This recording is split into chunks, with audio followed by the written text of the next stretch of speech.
moment we've been waiting for is here. The executive order implemented by the Trump administration is political in nature, and I think it's important to recognize the social injustices that have taken place. I think that the people who say that we need to or should or can just sit down at a table with a white nationalist and convince them that they're wrong has never had their life threatened by a white nationalist. Love and solidarity is important, but so is action, and so is naming and shaming those who cause harm, that promote hatred in the United States, in Canada, and across the globe.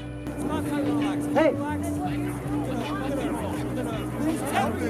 A lot of people are seeing it as infighting when everyone here is really on the same side. It's just two different approaches to the same problem. We all are fighting one common enemy, and that's hate.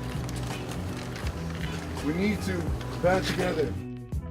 Canada really needs to avoid the mentality of Canadian exceptionalism, and that racism isn't an issue here, that colonialism isn't an issue here, that queerphobia and misogyny are not issues here. It's really important to self-reflect and say things are really horrible in the US.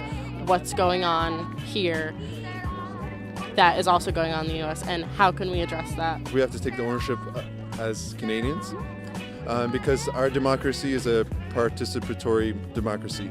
And before anything can happen at the legislative level, I think we have to be that change first. I don't feel that just because something is peaceful, it needs to be apolitical, and it's not possible to totally remove oneself from politics.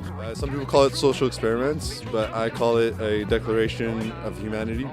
Like, it's just kind of restoring the faith back into humanity, spreading love on campus. We need to be explicitly and loudly standing in solidarity with the affected community. Call your MP, be in constant contact with them, pressure them to denounce Trump and his policies. It gives me a lot of hope that there's such a massive wave of popular resistance.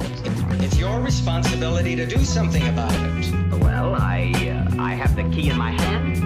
All I have to find is the lock. On both sides, everybody has to come together and realize that we are one, Thank you all for coming out.